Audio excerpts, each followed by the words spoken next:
Bonjour Dominique Desjeux. Bonjour. Dominique Desjeux, vous êtes anthropologue, vous êtes professeur émérite à l'université Sorbonne Paris-Cité. Dominique Desjeux, vous avez produit un ouvrage qui fait beaucoup de bruit, Le marché des dieux. Voilà. Comment naissent ces innovations religieuses du judaïsme au christianisme aux presses universitaires de France. Vous nous parlez de la start-up Jésus, article à retrouver dans Le Monde. La start-up Jésus aurait pu disparaître en l'an 70. Dominique Desjeux, déjà, vous nous parlez du marché des dieux. Donc il y a une offre, il y a une demande. Alors qu'est-ce qui se passe? Pour faire court, une histoire longue, comme on dit en anglais, on peut faire démarrer ça vers à peu près moins 1200 avant notre ère et boucler l'histoire à plus 400, plus 300, plus 400 de notre ère, tout en sachant que l'histoire n'a ni début ni fin, bien évidemment. Donc, ce que j'aimerais en fait montrer, c'est une chose assez simple dans son modèle, quelque part. Je ne sais pas quel mot utiliser.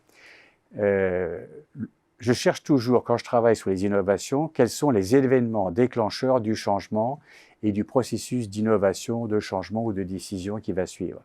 Là, j'ai choisi à peu près 4 crises. La première crise, et c'est des crises, je les ai choisies parce que aussi elles résonnent avec aujourd'hui, où on a à peu près les mêmes, mais en 10 ans. Là, c'est sur à peu près 1600 ans. La première crise, c'est autour du XIIe siècle, au moment où tout le monde est polythéiste et où le monde méditerranéen va être dominé par l'Égypte au sud et les Hittites au nord et les Mycènes au nord aussi de la Méditerranée. Il y a une grande sécheresse, tout ça s'effondre. Et qu'est-ce qui se passe? Ça, c'est intéressant.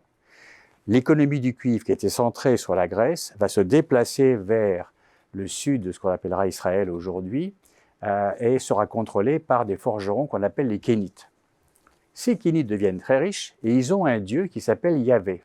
Au même moment, au Xe siècle, il y a David qui essaye de construire son royaume et Jéroboam, un autre royaume d'Israël au nord, un peu plus au nord de Jérusalem. Et comme on est dans un monde polythéiste, y compris les Juifs, tout le monde est polythéiste, c'est une religion de l'efficacité, hein, ce n'est pas une religion de la vérité. On va choisir parmi les autres dieux des autres nations les dieux les plus efficaces. Quel est le signe qu'un dieu est efficace? C'est que le peuple a réussi. Les Kénites forgerons contrôlant le cuivre étant devenus riches, on va prendre leur dieu Yahvé. Et c'est comme ça, en résumé évidemment, que Yahvé va être choisi par le premier royaume, le royaume de David ou le royaume d'Israël. Il y a des débats entre historiens assez intéressants là-dessus. Première crise qui va permettre d'installer Yahvé dans le milieu des futurs juifs. Après ça, au VIe siècle, nouvelle crise. Les Juifs sont battus, emmenés à Babylone, 200 000 personnes se déplacent. Et là, à Babylone, qu'est-ce qu'ils découvrent? Ils découvrent une forme de monothéisme en émergence avec Mazda, le zoroastrisme. Et on va retrouver dans la Torah ou dans la Bible, notamment dans ce qu'on appelle le Pentateuque, les 5 premiers livres, notamment dans la Genèse, des magnifiques textes tirés de l'Enuma Elish babylonien, tirés de différents textes. Et, par exemple, on va retrouver toute la création du monde, pratiquement les mêmes paroles si on regarde les traductions. Je ne lis pas malheureusement le babylonien dans le texte, mais si on regarde les traductions qu'on a, on va retrouver à peu près les mêmes choses. Donc il y a une influence qui va permettre d'expliquer le début d'une forme de monothéisme vers le VIe siècle avant notre ère. À partir de ça, entre le VIe siècle et le 1er siècle, c'est le siècle de Jésus, qui va intéresser beaucoup de gens, il y a la montée de l'hellénisme, c'est les victoires d'Alexandre le Grand, hellénisation de la Méditerranée et apparition de nouvelles pratiques, comme par exemple des batailles autour de la circoncision. Est-ce qu'il ne faut pas se circoncire, de faire circoncire? Parce que pourquoi? C'est intéressant. Quand on est hellénisé, on a des villes, et quand on a des villes, on a des stades. Et dans ces stades, on fait du sport, mais on est tout nu. Et les Grecs se moquaient des Juifs qui étaient circoncis parce qu'ils ne supportaient pas de voir le prépuce des hommes, de voir plutôt le gland des hommes. Prépuce, ça leur allait très bien. Il y a un auteur juif qui dit « les Grecs étaient très fiers de leur long prépuce, mais il ne fallait pas les couper ». Il y avait aussi déjà des moments de on va convertir les autres, on va conquérir les territoires, tout le monde doit se faire circoncire. Donc, tout le côté prosélyte existe depuis à peu près le 2e, 3e siècle avant notre ère, chez les Juifs toujours. Troisième grande crise, je fais court, parce que c'est quand même long tout ça, il y a plein de choses qui se passent au milieu. Vers le 1er siècle, évidemment, c'est l'arrivée de Jésus. Jésus, quelque part, ne cherchait pas, on peut le dire aussi en raccourci, à créer une nouvelle religion. Il cherchait plutôt à réformer le judaïsme. Et il a été suivi par Jacques, son frère, il a été suivi par Pierre, il a été suivi par Paul, Paul de Tarse, qui sont les 3 personnes qui ont essayé de diffuser la pensée du juif Jésus, plutôt prosélyte, plutôt pas très favorable à la circoncision, pas très favorable à la cacheroute, pas très favorable à rester sur les rituels traditionnels. Et il y a un signe noir, c'est la 3e crise, c'est-à-dire un événement complètement inattendu, qui est la destruction du temple de Jérusalem en 70 de notre ère. Alors là, c'est la catastrophe. Les prêtres du temple disparaissent, donc les Sadducéens disparaissent, et donc tout d'un coup, tout le système religieux du monde juif qui va de la Palestine jusqu'à la Gaule, jusqu'à Rome pour l'ouest et jusqu'à Babylone pour l'est, c'est une diaspora absolument énorme, est menacé parce qu'il est décapité. Et donc là, on va avoir 2 stratégies de survie. C'est ça le point intéressant en termes d'innovation. Les uns vont dire non, on va se reconcentrer sur le cœur de métier, sur la Torah et les 613 règles. C'est aussi un peu en résumé. Ça va donner le judaïsme rabbinique, parce qu'il faut retrouver une forme religieuse alors que le temple a disparu.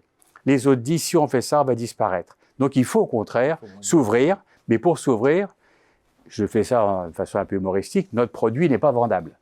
La cacheroute, la circoncision, toutes ces règles, tout ça, ça complexifie les choses. Et là, j'allais dire, l'astuce des Juifs qui veulent s'ouvrir, c'est de dire, pour que ça marche, il faut simplifier toutes les règles, il faut enchanter la religion, et il faut s'appuyer sur les réseaux et les plateformes de diffusion représentées par les synagogues. Donc je reprends des termes modernes pour dire quelque chose, évidemment, qui n'était pas dans ces termes-là à l'époque. Hein. L'ère prédigitale, vous dites. Exactement, c'est les réseaux prédigitaux, tout le tour de la Méditerranée. Géold Train, qui est un historien formidable, dit « s'il n'y avait pas eu les synagogues, il n'y aurait pas eu de christianisme ». Ce qu'il faut juste retenir, c'est le point central du livre par rapport à ceux qui sont croyants, et je ne touche absolument pas aux croyances en disant ça, c'est que s'il n'y avait pas eu la destruction du temple, peut-être même qu'il n'y aurait pas eu de christianisme. Mais du fait de la destruction du temple, il y a eu une bataille entre 2 courants juifs, le courant qu'on va appeler plus traditionnel a éjecté les juifs plus modernistes qui voulaient diminuer les rites. Par exemple, dans les rituels classiques, il faut beaucoup se purifier. Dans les bains différents, les mitzvahs, etc., toutes les semaines ou tous les jours, enfin ça varie suivant les rituels. Et là, les futurs chrétiens ont inventé un rituel formidable, c'est un baptême terminé, une fois pour toutes.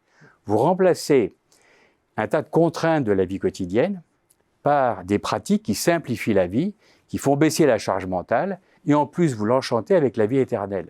Quelque part, vous avez un avantage comparatif non négligeable entre 2 divinités en compétition. Absolument. C'est un peu ça qui est derrière ça. Je fais encore une histoire courte d'une histoire longue. J'arrive vers 310, l'époque de Constantin. Lui, il a un problème. Son problème, c'est que sa monnaie ne vaut plus grand-chose. Il n'y a plus que 2-3% de métal dans sa monnaie. Donc, il ne peut plus payer l'armée qui est sur le Rhin, le Danube, le Tigre et l'Euphrate. C'est à les limites de l'Empire romain. Alors, il va se convertir. Alors, je vous raconte ça comme ça aussi, de façon narrative. Il va se convertir, moyennant quoi la religion païenne n'est plus la religion officielle. Comme elle n'est plus officielle, on peut faire ce qu'on veut avec. Et qu'est-ce qu'il y a dans les temples? Il y a de l'or. Donc, il va piquer tout l'or des temples et il va le transformer en monnaie. Et ça va devenir le solénum, enfin le sol, qui est plus tard le sol. Et il va faire des chrétiens, les alliés, il va en faire une espèce de para-administration. Donc, si on résume tout ça, on a la crise climatique du XIIe siècle, on a la crise militaire et la déportation au VIe siècle, avec la montée de l'hellénisation qui va suivre. 3e crise, destruction du temple. 4e crise, une crise monétaire. Donc, ce qui est intéressant là, c'est que si on regarde aujourd'hui la société française, européenne et mondiale, aujourd'hui, on a 6 crises. Vous avez la crise monétaire de 2008, la crise sociale, mettons des gilets jaunes avec 2019, la crise sanitaire, ce sera plus tard la peste, avec 2020, la crise logistique en 2021, et la guerre avec 2022, et par-dessus tout ça, le réchauffement climatique. Or, on sait qu'à l'époque du 1er et 2e siècle, il y a eu ce qu'on appelle l'optimum climatique romain, où la température est montée 2 degrés, et ça expliquerait la richesse des Romains, et pourquoi les Romains, finalement, ont réussi à se faire un immense empire. C'est absolument passionnant. Le marché des dieux, comment naissent ces innovations religieuses du judaïsme au christianisme. Un regard décalé, absolument génial. Voilà. Merci Dominique Desjeux. Merci beaucoup.